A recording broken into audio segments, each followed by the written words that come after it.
नाही आहेत कॅमेरे आज सुद्धा, मला वाटलं संपले.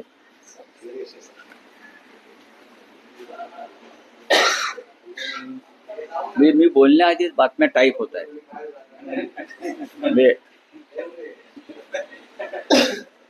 रावसाहेब, काल अपेक्षेप्रमाणे 2 वर्धापन दिनाचे कार्यक्रम पार पडले आणि अपेक्षेप्रमाणे एकमेकांवर टीका आरोप प्रत्यारोप झाले. काल खरं म्हणजे मी भाषण करणार होतो, पण थोडा उशीर झाल्यामुळे भाषण मी केलं नाही. मला तो प्रश्न विचारायचाच होता, 2 वर्धापन दिन शिवसेनेचे कसे काय असू शकतात? आणि जीवशास्त्राच्या प्राध्यापकांना मला काही अभ्यासासाठी काही DNA पाठवायचे होते. म्हणजे ज्या गटाची स्थापना 4 वर्षापूर्वी झाली, ज्या गटाची स्थापना 4 वर्षाची झाली, टेस्ट ट्यूब बेबू आहे ती अमित शहाची, ज्याचा तुम्ही उल्लेख करताय, ती अमित शहाची टेस्ट ट्यूब बेबी. तर ती 4 वर्षाची टेस्ट ट्यूब बेबीला तुम्ही 60 वर्षाचं सर्टिफिकेट कसं काय देता? म्हणजे जीवशास्त्रातला हा काय चमत्कार आहे? बायोलॉजी मधला जीवशास्त्रातला हा काय चमत्कार? हिंदू हृदय सम्राट बाळासाहेब ठाकरे यांच्या शिवसेनेला काल 60 वर्ष झाली, उद्धव ठाकरे यांच्या नेतृत्वाखाली. आणि 4 वर्षापूर्वी एक टेस्ट ट्यूब बेबी जन्माला आली, घातली म्हणजे अमित शहानी घातली. त्यांच्या आई बाप अमित शहाच आहेत, म्हणजे हा एक परत चमत्कार आहे. आई आणि बाप दोन्ही त्याचे अमित शहा. हा, इथे खूप मोठं त्याचं संशोधन करावं लागेल, आणि तो जर कोणी संशोधन केलं तर त्याला विज्ञानातलं किंवा जीवशास्त्रातलं नोबेल पुरस्कार मिळू शकतो. तर ते 4 वर्षाच्या टेस्ट ट्यूब बेबीला 60 वर्षाचा म्हणून त्यांनी काल साजरा केला वाढदिवस. हा जीवशास्त्रातला एक चमत्कार आहे. तर त्यांचा DNA काढावा लागेल आणि लॅबोरेटरीत पाठवावा लागेल की 4 वर्षाची 60 वर्ष कशी झाली. अर्थात आमचा मूळ शिवसेनेचा, खऱ्या शिवसेनेचा वर्धापन दिन 60वा आपण पाहिला असेल. काल जल्लोषात साजरा झाला, ओव्हरफ्लो होता, माणसं आणावी लागली नाहीत, उगाच नरडी फोडून भाषणं करावी लागली नाही, शिरा ताणाव्या लागल्या नाहीत, आणि असं उत्तम प्रकारे एका परंपरेनं कालचा वर्धापन दिन 60वा साजरा झाला. उद्धवजींचं भाषण आपण ऐकलं असेल, त्यांची व्यथा वेदना आणि पुढल्या संघर्षाची दिशाही तुम्ही समजून घेतली असेल असं मी गृहीत धरतो. रावसाहेब, एकनाथ शिंदे काल असं म्हणाले की ऑपरेशन टायगर जे 2 दिवसापूर्वी संपूर्ण देशाने बघितलं ते ट्रेलर आहे, पिक्चर अजून बाकी आहे. वेटिंग लिस्ट बघा, हे ऑपरेशन टायगर नाहीये. मला परत सांगतो, हे जे आमच्याकडले जे कोल्हे पळाले त्या कोल्ह्यांची त्याने सुनता केली. टायगर आहेत ना, वाघांची सेना आहे, वाघ आहेत. जे लोक स्वतःच विकायला तयार झाले, 6 लोक विक्रीसाठी, फॉर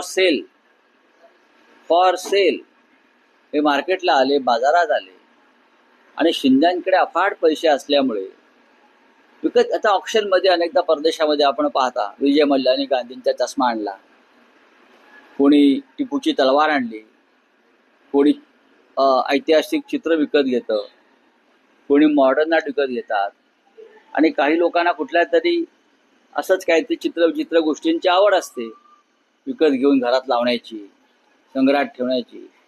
तशा ऑक्शनमध्ये हे त्यांना 6 लोक मिळाले, त्यांनी आपली किंमत लावली, आणि शिंद्यांकडे ओव्हरफ्लो असतो पैशांचा, त्याच्यामुळे त्यांनी ती विकत घेतली. याच्यामध्ये कसलं आलं ऑपरेशन? आता मी परत शिवी घातली, मी एक फार समर्पक शिवी आहे. कसलं ऑपरेशन? घंटा.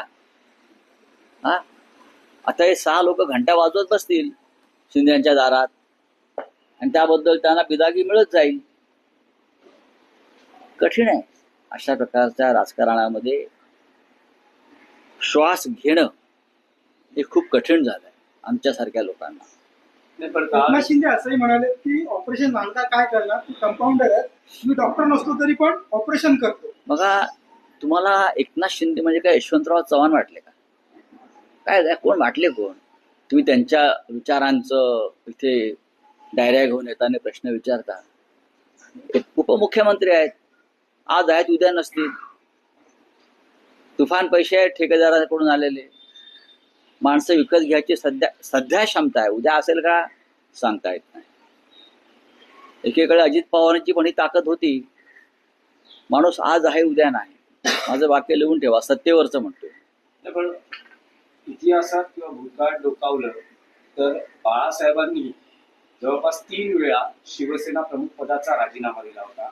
काल उद्धव ठाकरे यांनी अशीच भावनिक साथ किंवा भावनिक आवाहन शिवसैनिकांना बाळासाहेबांनी, हिंदुहृदय सम्राटांनी 3 वेळा राजीनामा दिला आणि त्या तिन्ही प्रसंगाचा मी साक्षीदार आहे.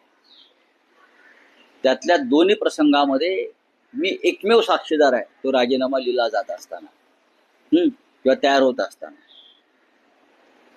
त्यांनी राजीनामा दिला.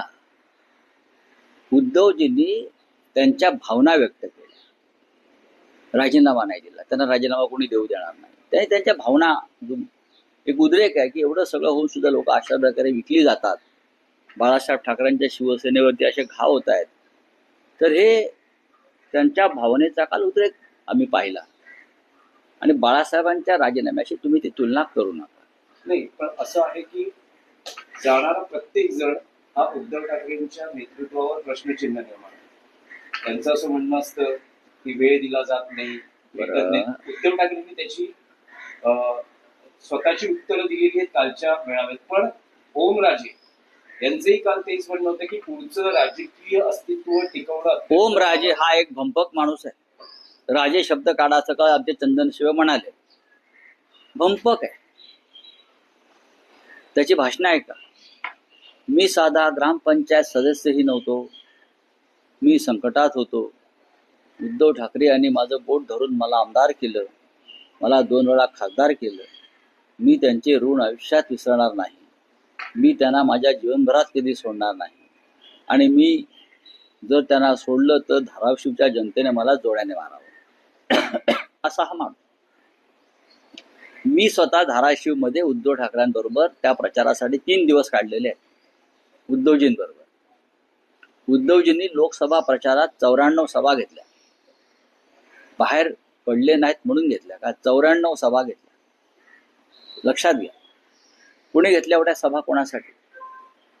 चिन्ह आणि पक्ष जाऊन सुद्धा 9 खासदार निवडून आणले. 10वी जागा आमची चोरली शिंद्यांनी. फोन केला त्या वंदना सूर्यवंशीला, रिटर्निंग ऑफिसर, आणि म्हटलं निर्णय जाहीर करून टाक, रिकाउंटिंगची गरज नाही. ती बाई पण दलाल होती. तिने आदेश ऐकला. ती जागा आमची आहे. ती शिंद्यांची दलाल होती, एजंट होती. तिच्यावर नंतर काय भ्रष्टाचाराचे कसे केसेस आणि आरोप झाले आणि कारवाया झाल्या आपण पाहिलं असेल त्या बाईवर. तर हे अशा प्रकारच्या गोष्टी आहेत. तर तुम्ही काय सांगताय आम्हाला? ओमराय काय म्हणतो आणि आष्टीकर काय म्हणतो आणि संजय दिना पाटील काय म्हणतोय, सोडून द्या आता. ही गोष्ट गेले ना, शेणातला किडा शेणात गेला, एवढं, बाकी काय नाही. तुम्ही म्हणाला होता की ऑपरेशन तुडवा हे आता महाराष्ट्रात दिसेल. मग शिंदे शिवसेनेतून म्हटलं जाते की समोर या, पाय जागेवर राहणार. मग ठीक आहे ना, ठीक आहे ना, बोलू त्यांना. बोलायला काय झालं? कोण शिंदे? कोण शिंदेचे लोक काय आहेत? हे बेईमान गद्दार लोक आहेत. हे बाडगे आहेत. बाडगा जरा मोठ्याने बांगले, तो टुंगणवर करून. ती बघा ना, जो बाडगा असतो ना, तर तो नमाज कसा पडतो बघा. तो त्याचे ढुंगण जरा जास्त वर करतो आणि जरा जास्त बांग देतो मोठ्याने. तसे हे सगळे बाडगे आहेत. निष्ठा असायला किंवा निष्ठेचं मोल कळायला खरे आईबाप असावे लागतात. खरा आईबाबाचा पोरगा असो ना, त्याला निष्ठा माहिती असते का असते. आई नेक असावी लागते आणि बाप सुद्धा नेक असावा लागतो. दुसऱ्यांच्या आईबापांनी पोचलेली पोरांना निष्ठा कळणार नाही. आमचा आईबाप खरा आहे, बाळासाहेब ठाकरे. रावसाहेब, शिवसेनेने आमचे 6 नगरसेवक फोडले होते, आता त्यांचे 6 खासदार फुटले. काला कसमे नमा असं संदीप देशपांडे. मला माहिती नाही रावसाहेब, पण त्यात एक असं आहे की 2 शिवसेना एकमेकांशी भांडतायत, आरोप प्रत्यारोप, आव्हानं दिली जात आहेत. जे भाजपला अपेक्षित आहे किंवा जे शिवसेनेचे राजकीय विरोधक आहेत जे अपेक्षित आहे तेच घडतं आहे. नाही ते आम्ही घडवत नसून भारतीय जनता पक्षानं एक आमच्यातला एक गट फोडून त्यांना त्यांच्या माध्यमातून ते गोळीबार करतायत किंवा चिखलफेक करतायत. संपूर्ण देशभरात भारतीय जनता पक्ष हेच करत आलेला आहे. हे समोरच्यांना कळलं पाहिजे की त्यांचा वापर होतो आणि हे तुमची गरज संपली की तुम्हाला उकिरड्यावर फेकून दिलं जाईल हे सुद्धा त्यांना लक्षात आलं पाहिजे.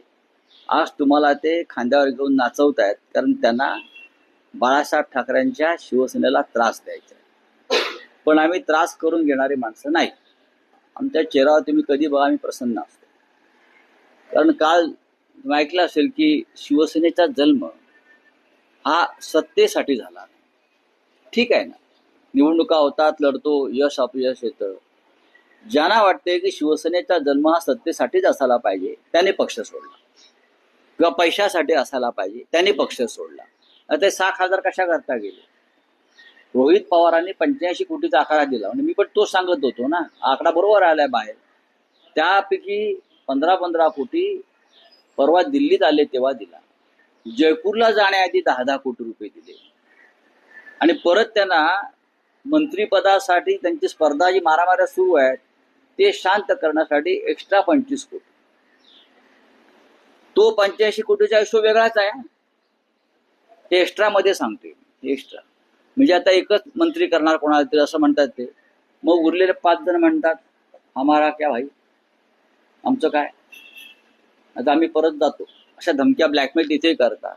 मग त्यांना पुन्हा जादा 25 कोटी.